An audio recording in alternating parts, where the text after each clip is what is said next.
Welcome everyone.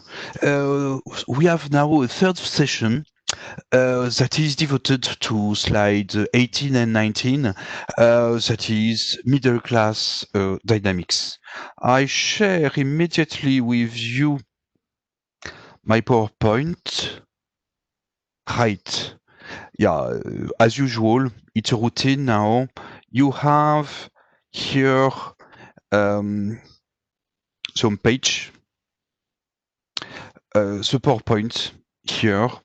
And now middle class dynamics from the mid 1980s to recent times.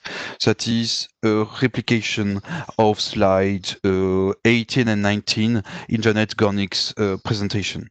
Here you have the graph. You see the poor, the rich, the affluent class, and the middle class income group over time in some, let's say, 15 countries.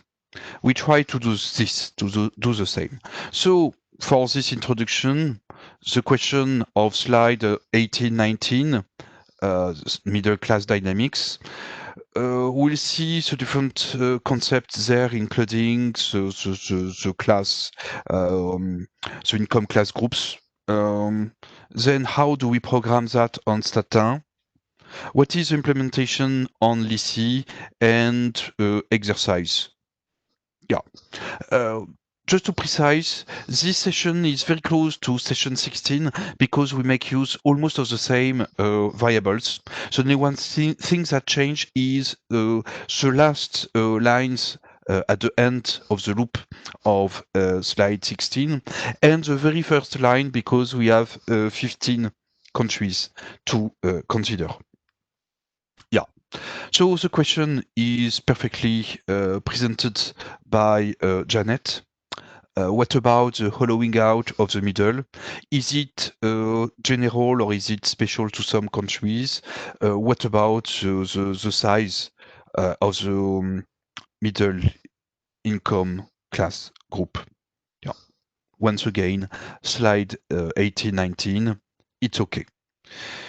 So before we adopt the big concept, I propose you that we launch the program because we have, it's almost like in slide 16, but we have many countries. So we cannot do, we need time. We need time. So what I propose is we go and open the program we want to execute. Control A, Control C. After we create a new page, web GUI, as usual, your login, your password, project list, package, stata, the routine, slide 18, 19, and Control V. We launch, that's it, and we just wait. During the wait, yes, we depend on slide 16 programming. What is the big difference? It's simply the histograms for three group categorical variable. The poor, the affluent class, and the middle income class group that is between. We have 15 countries. Yes, this list is very clear. Two time periods, like in slide 16. And the big difference is that we have to define the median of the equalized disposable income. Let's call that MEDI if you want.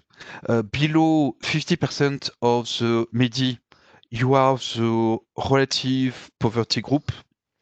Above 150% of the MEDI, you have the affluent class group, and in the bracket between, you have the middle class income group.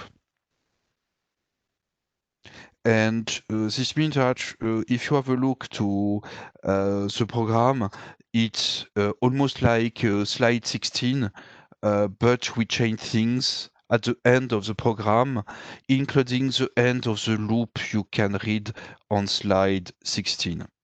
We have suppressed the Gini calculation because this is a way to earn some time. We then create 3 dummy variables for the poor, for the affluent group, and for the middle class group. And in this new loop here, we have, we generate the dummy variables. For the poor, when AD is lower than 50% of the median, the path, the affluent group, when AD is higher than 150% of the median, and your middle if you are neither path nor poor. Yeah. Then simply to obtain a table, you can have a look to the listing. We create a class group that is 1 for the poor, 2 for the middle class, and 3 for the path. Yeah.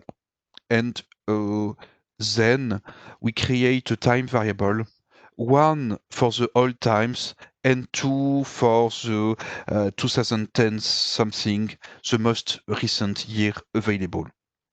And at the end of the day, we generate 2 horizontal bar histograms that are summing to 100% with the poor, the middle, and the affluent on the 2 dates. And we export this twice so that we have the result. For LISI implementation, we have already done this, and as far as I remember, it's more than 4 minutes, but I will not correct this. Let's hope we have the result. Unknown exception. Let's try to reconnect. Recent jobs, okay. After some minutes, LISI disconnects, but anyway, we have our result, the slide 18 and 19. Repetition of our slides. Then the listing, where, for instance, we have the income class. We have the income class groups generated here, and then the graphs. Those graphs, graph 1 for the past, graph 2 for the almost present, and just I copy paste this to the PowerPoint. And what we see here is the dynamics. The first funny thing is that we have more affluent people than poor people. Here, it's simply because bracket definitions are not log symmetric with the median. This means that if you could have different results if you define affluent group as more than 200% of the median. That is the log symmetric to relative poverty. It's just a joke. But what we see in this graph is that systematically, everywhere, poverty increased almost everywhere, or let's say, yes, everywhere. And affluent group increased in general, so that whatever the country, the median group declined. The lowest decrease is for Denmark, and it's a decrease by 1.6%, something like that. You should calculate this better. The interest of the rankings is to see countries where the crunch of the middle had been stronger, like in Austria and certainly Belgium.